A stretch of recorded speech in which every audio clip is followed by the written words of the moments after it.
નમસ્કાર 3 વાગ્યાના સમાચાર સાથે હું હિના બુલેટિનની શરૂઆત કરીએ મહત્વના સમાચારથી।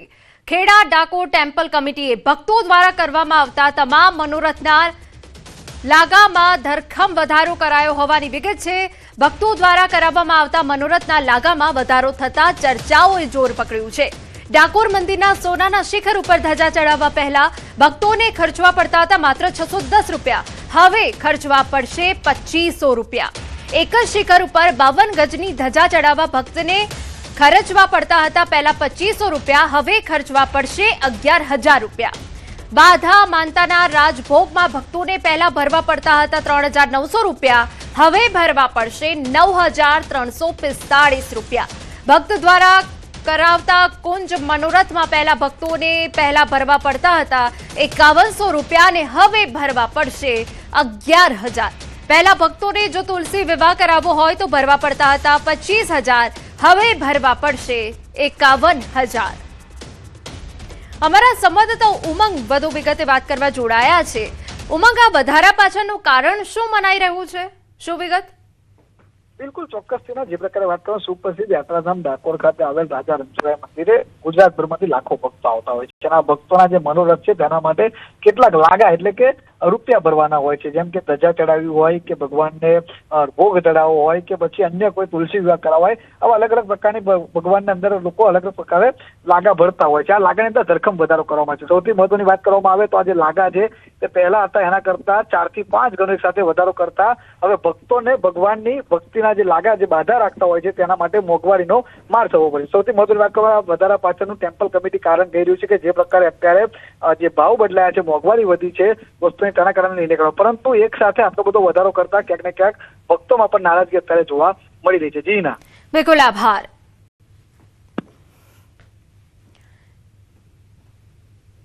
બનાસકાંઠાના પાલનપુર શહેરમાં ધાર્મિક યાત્રાના નામે 140 લોકો સાથે છેતરપિંડી થઈ।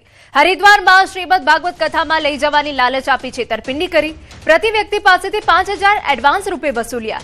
કથામાં બેસનારને 701 રૂપિયા કવર મારફતે આપવામાં આવશે તેવી લાલચ અપાઈ હતી। 7 દિવસમાં 4907 રૂપિયા પરત મળશે તેવી લોભામણી જાહેરાત કરાઈ હતી।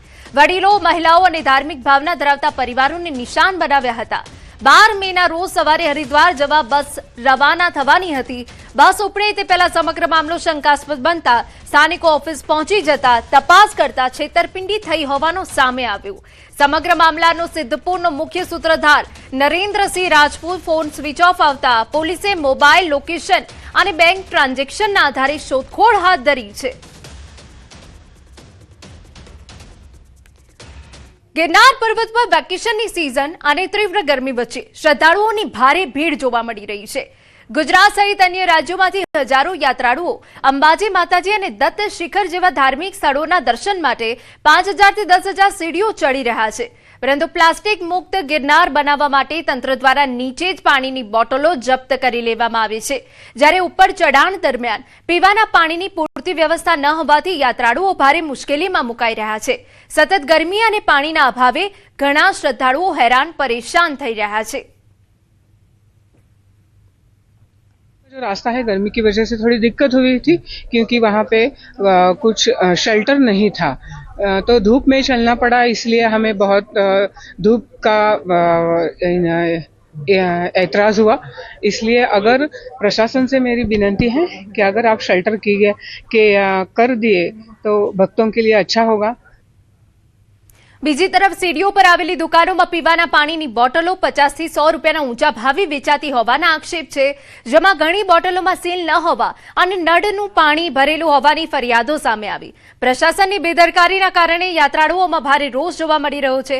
જો તાત્કાલિક રીતે પાણી અને મૂળભૂત સુવિધાઓ સુધારવામાં નહીં આવે તો ગિરનાર પ્રત્યે પ્રવાસીઓનું આકર્ષણ ઓછું થવાની શક્યતા પણ વ્યક્ત કરવામાં આવી રહી છે।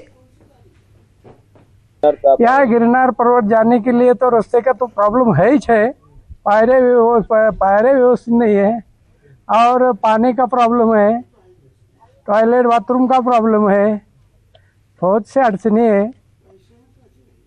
આમ શ્રદ્ધાળુઓનું કહેવું છે કે જો અન્ય તીર્થધામો જેવી વ્યવસ્થા અહીં કરવામાં નહીં આવે તો ગિરનાર પ્રત્યે પ્રવાસીઓનો મોહ ભંગ થઈ શકે છે અને આગામી સમયમાં પ્રવાસીઓની સંખ્યા ઓછી થશે તેમ લાગી રહ્યું છે। यहाँ मंदिर का पानी की व्यवस्था मंदिर ने किया है, मगर प्रशासन का कुछ हमें यहाँ नहीं दिखा है। तो यहाँ बहुत भाविक दूर दूर से आते हैं, हर राज्य से, हर स्टेट से आते हैं, मगर यहाँ पानी की दिक्कत बिल्कुल है।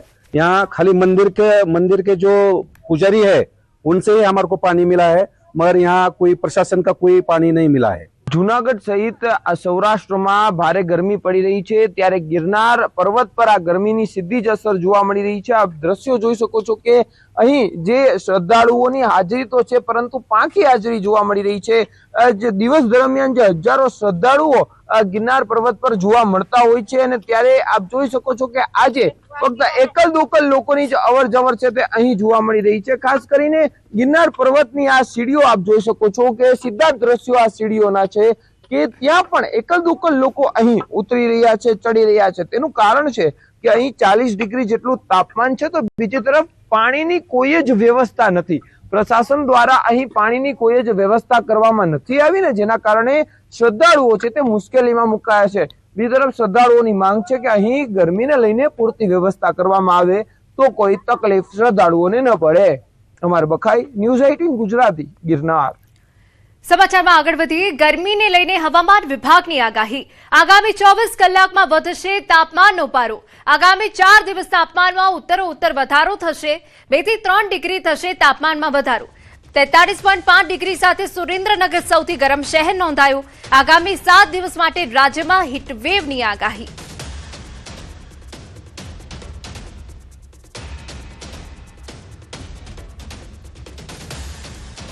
और जो सर्वाधिक maximum temperature 43.5 degree Celsius Surendranagar में दर्ज किया गया है। आगामी अगर देखते हैं तो अगले 4 दिन तक हम उम्मीद कर सकते हैं कि उत्तरोत्तर 2 से 3 डिग्री सेल्सियस की वृद्धि है मैक्सिमम टेम्परेचर में। इस टेम्परेचर के ज़्यादा होने की वजह से हम हीट वेव एक्सपेक्ट कर रहे हैं सौराष्ट्र कच्छ में डे 1 से डे 7 और गुजरात रीजन में डे 2 से डे 7। जो આજે કચ્છમાં હીટવેવની આગાહી છે। આવતીકાલે રાજકોટ અને સુરેન્દ્રનગરમાં આગાહી। પાટણ અને બનાસકાંઠામાં હીટવેવની આગાહી। 12 થી 15 મે ગાંધીનગર અને અમદાવાદમાં પણ આગાહી છે।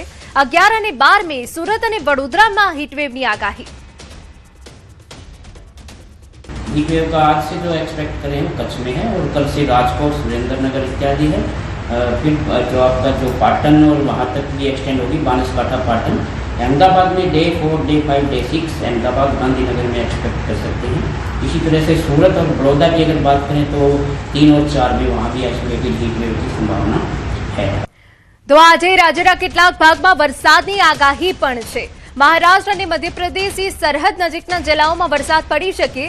દાહોદ, તાપી, છોટાઉદેપુર, ડાંગ, નર્મદામાં વરસાદની આગાહી। ગાજવીજ સાથે છૂટાછવાયા વરસાદની આગાહી। સાયક્લોનિક સર્ક્યુલેશન અને ટ્રફના પ્રભાવ હેઠળ વરસાદ પડી શકે। कल एक साइक्लोनिक सर्कुलेशन था सेंट्रल पाकिस्तान रेलवे में राजस्थान पे, वो अभी परसिस्ट कर रहा है साइक्लिक प्रभाव होते हुए। तो इनके प्रभाव से हम उम्मीद कर सकते हैं कि जो अपना गुजरात रीजन है, जो ये बाउंड्री लगती हुई है मध्य प्रदेश और महाराष्ट्र से, वहाँ के कुछ डिस्ट्रिक्ट में छिटपुट बारिश होने की संभावना है। हल्की से मध्यम बारिश मेघ गर्जन के साथ। સમાચારમાં આગળ વધીએ। વાપી જીઆઈડીસીના 3rd ફેઝ વિસ્તારમાં આવેલી ખાનગી કંપનીમાં આગ લાગતા આજુબાજુની કંપનીઓમાં પણ દોડધામ મચી ગઈ હતી। આ કંપની કલર બનાવતી હોવાથી જ્વલનશીલ કેમિકલ અને પદાર્થો પણ મોટી માત્રામાં સંગ્રહ કરેલો હોવાથી થોડીક વારમાં આગે મોટું સ્વરૂપ ધારણ કર્યું અને આસપાસના વિસ્તારમાં ધુમાડા પ્રસરી ગયા હતા। જો કે ફાયર બ્રિગેડના ટીમોએ ભારે જહેમત બાદ આગ પર કાબુ મેળવ્યો। આ ઘટનામાં કોઈ ઈજા કે જાનહાનિના અહેવાલ નથી।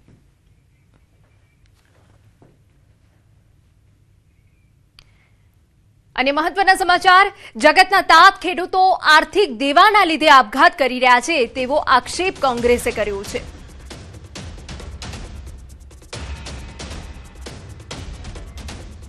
આર્થિક દેવા નીચે ખેડૂતો આત્મહત્યા કરી રહ્યા છે।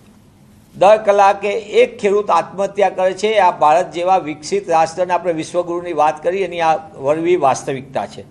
આજે ગુજરાતના ખેડૂતો પર 99,000 કરોડનું દેવું છે। એટલે કે ગુજરાતનો ખેડૂત આર્થિક પાયમાલીની અંદર કગાર ઉપર ઊભો છે। ત્યારે કોંગ્રેસ પક્ષ તરીકે અમે માંગ કરીએ છીએ કે ખેડૂત અને ખેત મજદૂરોને બચાવવા માટે સરકાર છેલ્લા 5 વર્ષના એનસીઆરબીના એમને જ નોંધાયેલા ડેટા આધારે સંસ્થાગત રીતે આખી વ્યવસ્થા ઊભી કરે, ખેતીના ખર્ચ ઘટાડવા માટેના ગંભીર પગલાં ભરવામાં આવે, ખેડૂતોને દેવા માફી કરવામાં આવે. ખેડામાં કેનાલ ભ્રષ્ટાચારના મામલે કોંગ્રેસ પ્રવક્તા મનીષ દોશીનું નિવેદન. કેનાલોના બાંધકામમાં થયેલી ગેરરીતિઓના કારણે અનેક જગ્યાએ કેનાલ તૂટવાની ઘટનાઓ બની છે, જેના કારણે ખેડૂતોને કરોડો રૂપિયાનું નુકસાન થયું છે. રાજ્યમાં 300થી વધુ સ્થળોએ કેનાલમાં ગાબડા પડ્યા છે. સમગ્ર મામલે કોંગ્રેસે તાત્કાલિક અને ઉચ્ચ સ્તરીય તપાસની માંગ કરી છે અને ખેડૂતોને થયેલા નુકસાન માટે યોગ્ય વળતર આપવામાં આવે તેવી માંગ કરી. જે રીતે કેનાલોના બાંધકામમાં મોટા પાયે ભ્રષ્ટાચાર અને એના કારણે વારંવાર કેનાલ તૂટવાના બનાવો આપણી સામે આવ્યા છે અને એના કારણે ખેતીની જમીનને મોટા પાયે નુકસાન થાય, ઊભા પાકને નુકસાન થાય. કેનાલ તૂટે એટલે પાણી ભરાઈ જાય ખેતરમાં.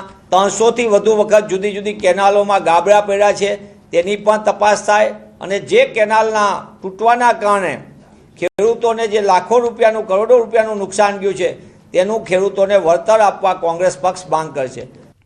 સમાચારમાં આગળ વધી. નર્મદા જિલ્લા પંચાયત અને તાલુકા પંચાયતી ચૂંટણીમાં હાર બાદ ભાજપે મનોમંથન કર્યું. રાજપીપળા એપીએમસી ખાતે સંગઠનની બેઠક મળી. બેઠકમાં નાંદોદના ધારાસભ્ય દર્શના દેશમુખ અને સાંસદ મનસુખ વસાવા હાજર રહ્યા.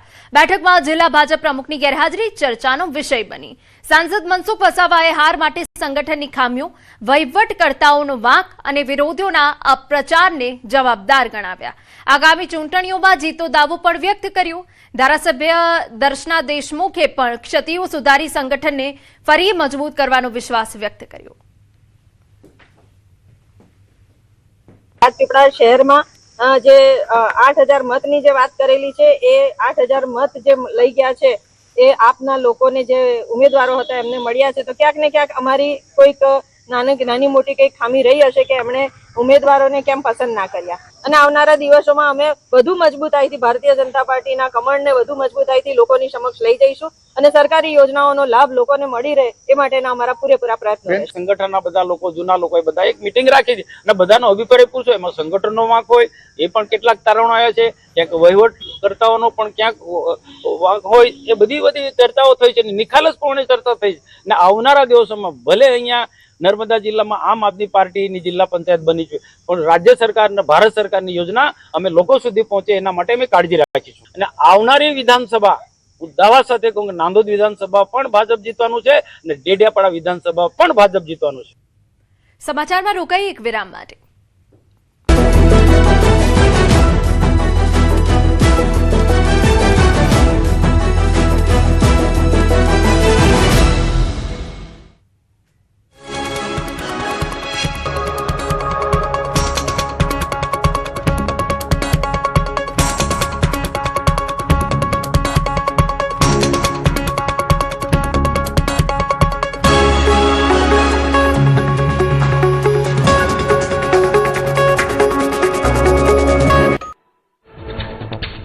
મધ્યપ્રદેશના સતનામાં બેકાબુ ટ્રેક્ટરે મોટરસાઇકલ સવારને મારી ટક્કર, યુવક પર ફરી વળ્યા ટ્રેક્ટરના ટાયર. અકસ્માતના હચમચાવતા સીસીટીવી આવ્યા સામે. ઘાયલ યુવકને સારવાર માટે ખસેડાયો હોસ્પિટલ. ઉત્તરાખંડમાં ઋષિકેશ હરિદ્વાર નેશનલ હાઇવે પર સ્કૂટી અને મોટરસાઇકલ વચ્ચે ખતરનાક અકસ્માત. રોડ ક્રોસ કરતા સમયે સ્કૂટર સાથે પૂર ઝડપે આવતી બાઇકની ટક્કર. બંને વાહનો પર સવાર 3 લોકો રોડ પર ફંગોળાતા પહોંચી ગંભીર ઇજાઓ. તમિલનાડુના પોચમપલ્લીમાં પૂર ઝડપે આવતી પિકઅપ ટ્રકે 2 વ્હીલરને લીધી અડફેટે. બાઇકને અડફેટે લેતા ખેડૂત રોડ પર પટકાયા. ગંભીર રીતે ઘાયલ બાઇક સવાર ખેડૂતને હોસ્પિટલ ખસેડાયા, જોકે સારવાર દરમિયાન નીપજ્યું મોત. મધ્યપ્રદેશના ગ્વાલિયરમાં ટ્રક ભાડાને લઈને થયેલી બબાલમાં ટ્રક માલિકે કરી ગુંડાગર્દી. 2 દિવસ સુધી ટ્રકમાંથી સામાન ઉતારતા થયો વિવાદ. ટ્રક માલિકે 4 સાથીઓ સાથે મળીને ફરિયાદી પર કરી દીધો હુમલો. ઘટના સીસીટીવીમાં કેદ. ઉત્તર પ્રદેશના જૌનપુરમાં હોટલમાં ભોજન લઈ રહેલા યુવક પર જીવલેણ હુમલો. સામાન્ય ઝઘડાની અદાવતમાં અસામાજિક તત્વોએ હોટલમાં ઘૂસીને યુવકને માર્યો ઢોરમાર. પોલીસે ફરિયાદ લેવાને બદલે શાંતિ ભંગને લઈને દંડ ફટકાર્યાનો ભોગ બનનારનો આરોપ. હરિયાણાના ફરીદાબાદમાં જ્વેલરી શોપમાંથી સોનાના પેન્ડન્ટની ચોરીની ઘટના. સીસીટીવીમાં કેદ ગ્રાહકના સ્વાંગમાં આવેલા ચોરે વેપારીના દાગીના બતાવવાના બહાને આતાવાડી કરી ચોરી, ચાલાકીથી સોનાના ઓમવાળા પેન્ડન્ટની કરી ચોરી. કડીમાં તસ્કરોનો આતંક, રાજા શોપિંગ સેન્ટરના પાર્કિંગમાંથી ધોળા દિવસે બાઇકની ચોરી. બાઇક ચોરીના કિસ્સામાં એફઆઈઆર બાદ કડી પોલીસ મથકે વિધિવત ફરિયાદ નોંધાઈ. અમદાવાદમાં પોલીસ તરીકેની ઓળખ આપી કેટલાક લોકો ઘરમાં ઘૂસતા થઈ પોલીસને અરજી. મોડી રાત્રે સાયકલ ચોરીનો આરોપ લગાવી અજાણ્યા 2 લોકોએ ઘરમાં ઘૂસીને કરી શોધખોળ. સ્ક્રેપના ધંધાર્થીએ વાડજ પોલીસ મથકમાં કરી અરજી. ઉત્તર પ્રદેશમાં ઈ-રિક્ષા પાર કરવા જેવી સામાન્ય બાબતે 2 જૂથ વચ્ચે જાહેર રોડ પર મારામારી. બંને પક્ષના લોકો એકબીજા પર લાકડીઓ, લાતો અને મુક્કાઓથી કર્યો હુમલો. મારામારીમાં અનેક લોકો ઘાયલ. ફરિયાદ બાદ પોલીસે શરૂ કરી તપાસ. વાપી રેલવે સ્ટેશન પર આરપીએફે ચલાવ્યું ઓપરેશન યાત્રી સુરક્ષા અભિયાન. આરપીએફની ટીમે જીઆરપીની મદદથી 2 મોબાઈલ ચોરની કરી ધરપકડ. સ્ટેશન પર પ્લેટફોર્મ અને પરિસરમાં સૂતેલા યાત્રીઓના મોબાઈલ અને કિંમતી સામાન નીકળતા હતા ચોરી. અમદાવાદમાં સોશિયલ મીડિયા પર બિયરની મહેફિલ માણતા દંપતીનો વિડીયો વાયરલ. તપાસમાં વાયરલ વિડીયો જૂન 2024 હોવાનું ખુલ્યું. ધાબા પર બિયરના ઘૂંટણા ભરતા દંપતીના નિવેદન નોંધાયા. ગીર સોમનાથના વેરાવળના પંડવા ગામે 4 સિંહણની શાહી લટાર કેમેરામાં કેદ. એક સાથે 4 સિંહણ ગામના માર્ગ પર ચડી આવી. રોડ પર થંભી ગયા પૈંડા. રાહદારીઓ દ્રશ્યો મોબાઈલ કેમેરામાં કર્યા કેદ. છુડા તાલુકાના ઝોબાડા ગામની સીમમાં દેખાયો દીપડો. વેજળકા ડેમ પાસે મોડી રાત્રે દીપડો દેખાતા મચી નાસભાગ. ખેડૂતોને ખેત મજૂરોમાં ભય સાથે ફફડાટ. વન વિભાગ દીપડાને પાંજરે પૂરે તેવી ગ્રામજનોની માંગ. જૂનાગઢના આણંદપુર ગામમાં દીપડાનો આતંક. રાત્રે માતા પિતા સાથે બહાર સૂતેલા 4 વર્ષના બાળક પર હુમલો. ખેત મજૂરી કરતા પરિવારનું બાળક દીપડાના હુમલામાં ઘાયલ.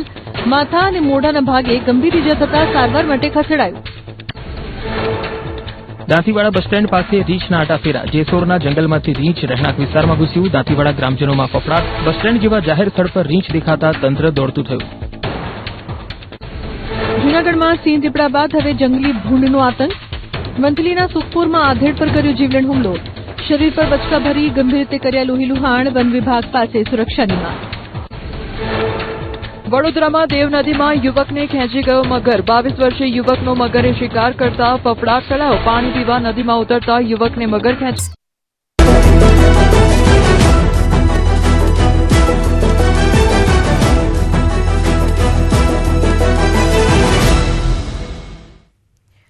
વિરામ બાદ સ્વાગત.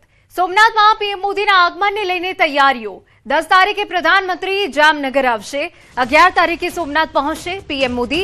સોમનાથમાં પ્રધાનમંત્રીનો રોડ શો પણ યોજાવાનો છે. મંદિર પરિસરમાં વિવિધ કાર્યક્રમોનું આયોજન. ત્યારબાદ સોમનાથ મંદિરમાં પૂજા વિધિ બાદ સભા સ્થળે પહોંચશે, જ્યાં હજારોની સંખ્યામાં જનમેદનીને સંબોધશે. વિશ્વની આસ્થા અને શ્રદ્ધાનું કેન્દ્ર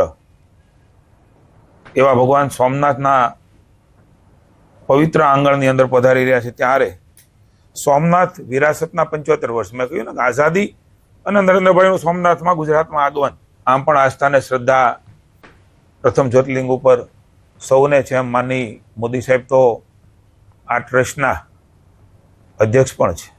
આપણા માટે વિશેષ આનંદની વાત છે. માનની મોદી સાહેબે સોમનાથ એ પહોંચી જવાના છે. લગભગ 9:45 આસપાસ એ સોમનાથ હેલિપેડ ખાતે આવશે. સાહેબનો રોડ શો એ પણ રાખવામાં આવ્યો છે. પીએમ મોદી 11 મેના રોજ સોમનાથ ખાતે પુનઃનિર્મિત સોમનાથ મંદિરના લોકાર્પણની 75મી વર્ષગાંઠ નિમિત્તે યોજાનારા કાર્યક્રમમાં હાજરી આપવાના છે. આ અવસરે તેમણે સોમનાથ મંદિર પર એક લેખ રજૂ કર્યો.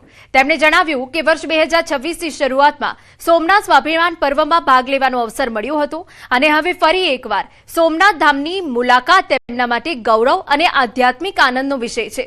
મોદીએ સોમનાથે માત્ર મંદિર નહીં પરંતુ ભારતની અખંડ સાંસ્કૃતિક ચેતના અને અડગ સંકલ્પનું પ્રતીક ગણાવ્યું. તેમણે કહ્યું કે સદીઓના આક્રમણો અને વિધ્વંસ છતાં સોમનાથ સતત પુનર્જીવિત થતો રહ્યો છે અને ભારતીય અપરાજિત આત્માનો સંદેશ આપે છે.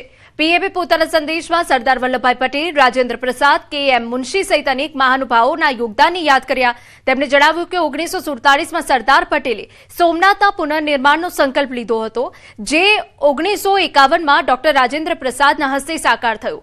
મોદીએ વિકાસ પણ વારસો પણના મંત્ર હેઠળ સોમનાથથી કાશી અને અયોધ્યા સુધીના આધ્યાત્મિક કેન્દ્રોના વિકાસની પર ચર્ચા કરી. તેમણે દેશવાસીઓને સોમનાથ ધામની મુલાકાત લઈ ભારતીય સાંસ્કૃતિક એકતા, આસ્થા અને અવિનાશી પરંપરાનો અનુભવ કરવા અપીલ કરી. આપને જણાવી દઈએ કે પ્રધાનમંત્રી નરેન્દ્ર મોદીનો સોમનાથ સાથે અતૂટ સંબંધ છે. તેઓ સોમનાથ મંદિર ટ્રસ્ટના ચેરમેન છે.